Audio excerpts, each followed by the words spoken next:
Assalamualaikum warahmatullahi wabarakatuh. Alhamdulillah kita bisa berjumpa kembali untuk belajar bersama. Mari kita mulai semuanya dengan membaca doa sebelum belajar agar semua yang kita pelajari nantinya dapat bermanfaat untuk semua. Berdoa sesuai dengan kepercayaan dan keyakinan masing-masing. Berdoa dipersilahkan. Oke, baik. Kita sebelumnya sudah mempelajari terkait radiasi. Kali ini kita akan mempelajari tentang proteksi radiasi eksternal dan internal. Oke, sebelumnya kita mempelajari terlebih dahulu terkait radiasi. Oke, apa itu radiasi? Jadi radiasi adalah suatu cara perempatan energi ya dari sumber ke energi ke lingkungannya tanpa membutuhkan media perantara. Ya, ini yang disebut dengan radiasi. Radiasi ini dibagi menjadi dua, yaitu radiasi eksternal dan juga radiasi internal. Ya, jadi ternyata ada dua macam terkait radiasi.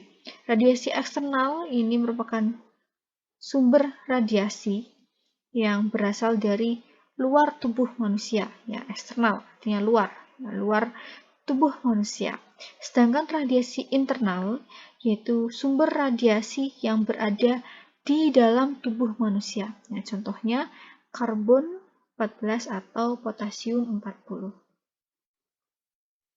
Berikutnya, terkait jenis sumber radiasi eksternal, ya. Tadi sumber radiasi eksternal itu merupakan sumber radiasi yang berada di luar tubuh manusia.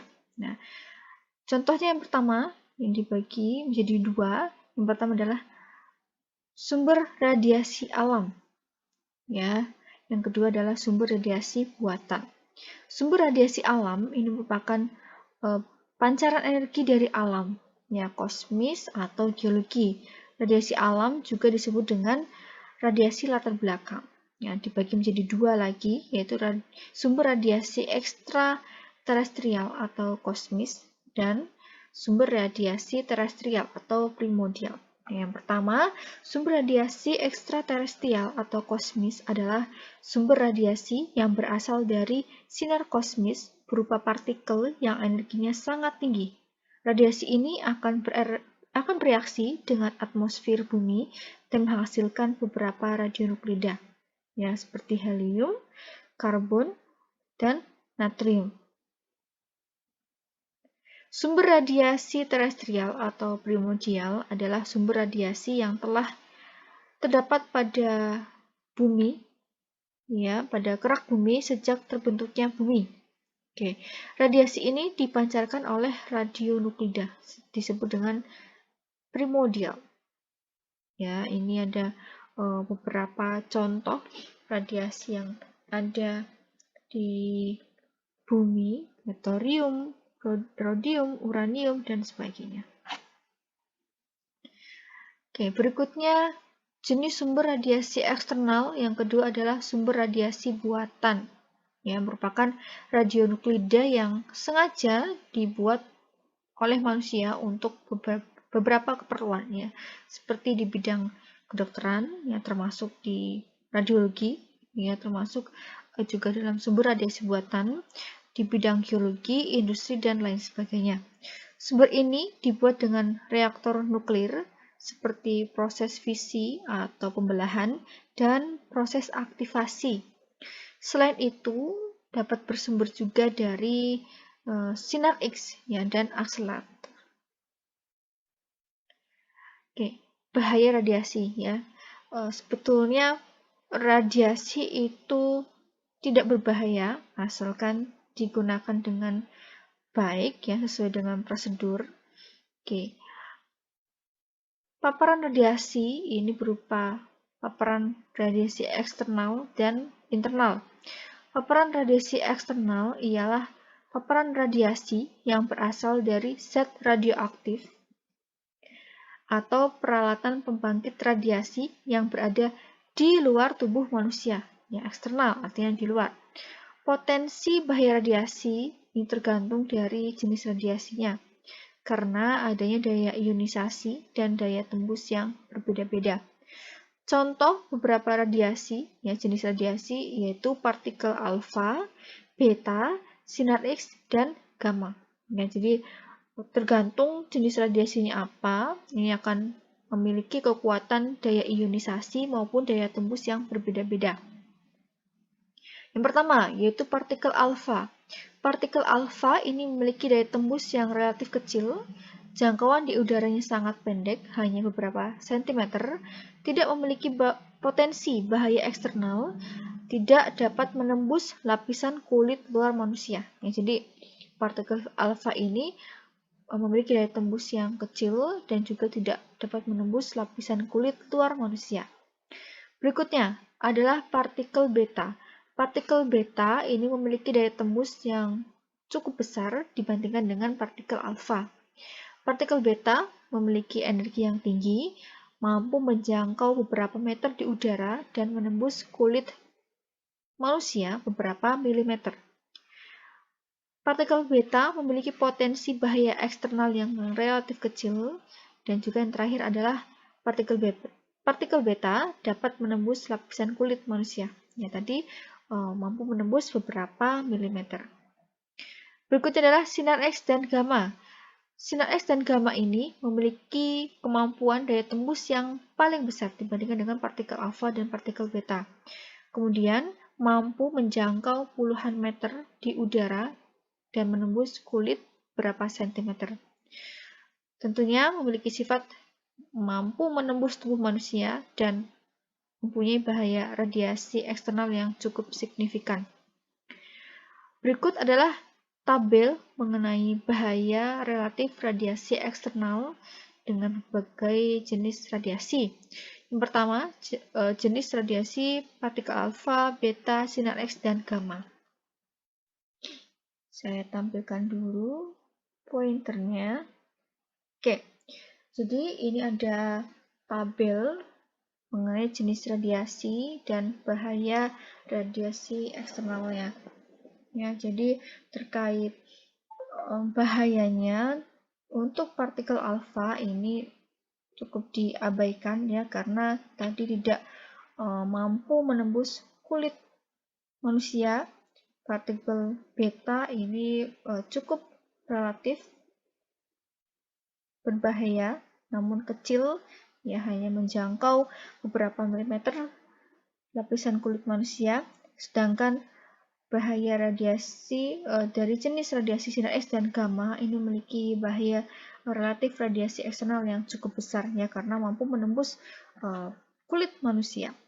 Oke, ini ada kekuatan ya dari atas ke bawah, ya artinya dari partikel alfa sampai ke sinar gamma ini memiliki kekuatan daya tembus yang semakin besar. Ya, jadi artinya partikel alfa memiliki daya tembus yang paling kecil, semakin ke bawah ini memiliki daya tembus yang semakin besar. Ya, artinya sinar gamma ini merupakan jenis radiasi yang memiliki daya tembus paling besar. Berikutnya ada arah panah ke atas, artinya dari bawah ke atas ini memiliki daya ionisasi yang semakin besar. Sinar gamma memiliki daya ionisasi yang paling kecil, sedangkan partikel alfa yang paling atas memiliki daya ionisasi yang paling besar.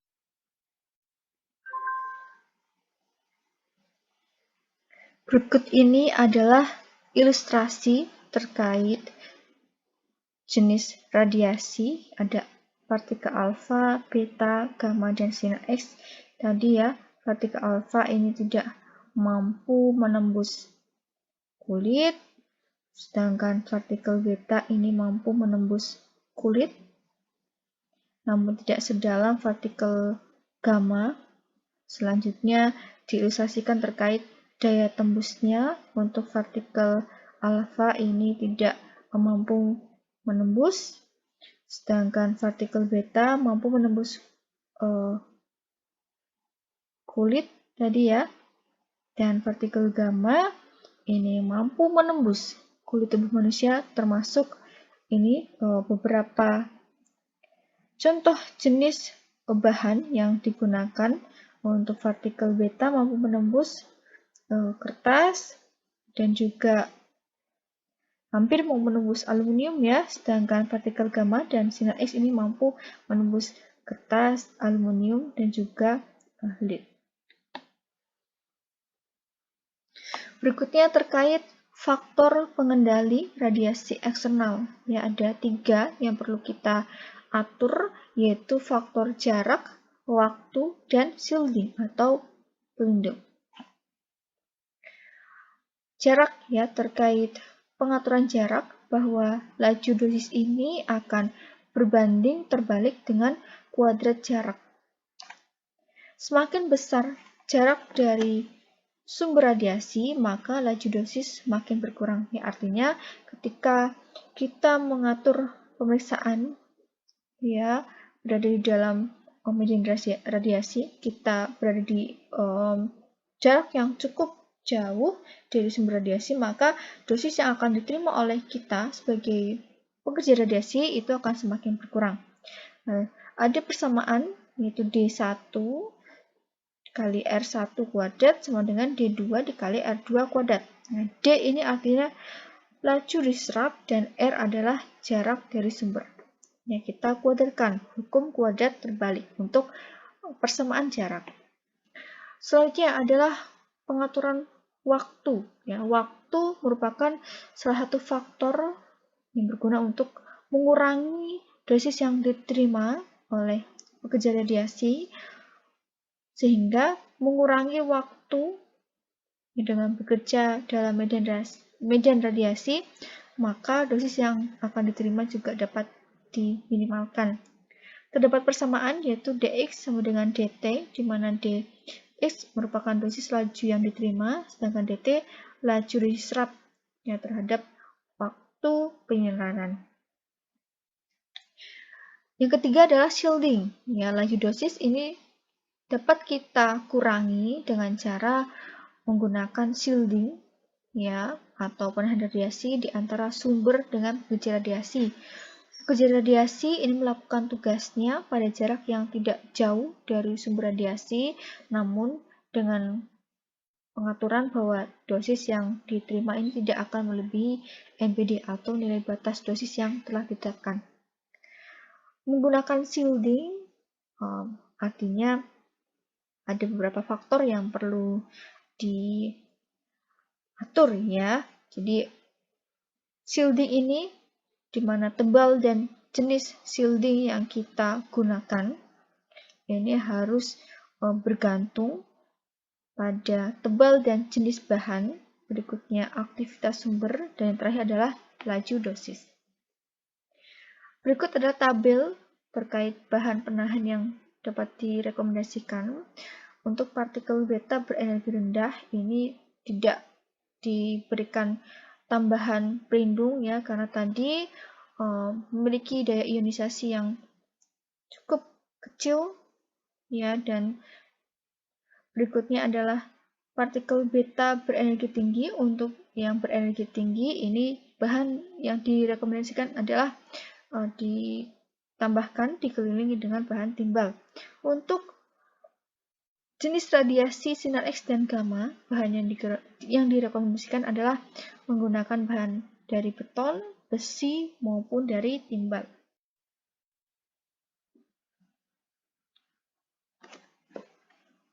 Berikutnya adalah upaya dalam mengendalikan radiasi internal. Ya, untuk radiasi internal juga kita perlu mengupayakan agar dosis yang diterima itu harus diminimalkan. Ya. Bahaya radiasi internal itu dapat timbul akibat adanya penggunaan radiasi yang terbuka, ya, sumber radiasi yang terbuka. Jika bahan radioaktif ini masuk ke dalam tubuh manusia, maka bahan tersebut akan menyinari, ya, memberikan paparan terhadap tubuh manusia sampai dengan seluruh radioaktivitasnya ini akan meluruh. Ya, ada waktu paruh di situ.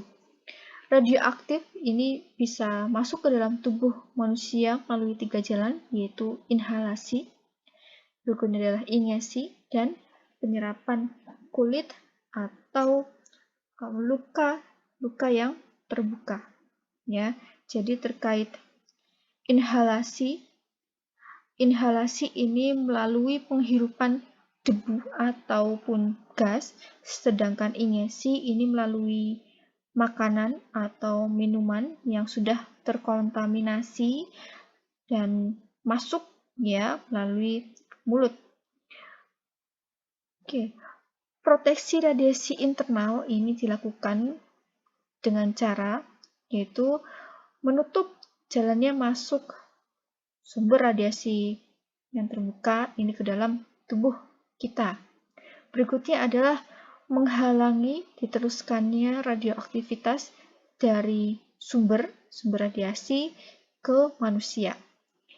Yang ketiga adalah menutup atau mengikat secara erat ya sumber radiasi agar tidak keluar ini radiasinya.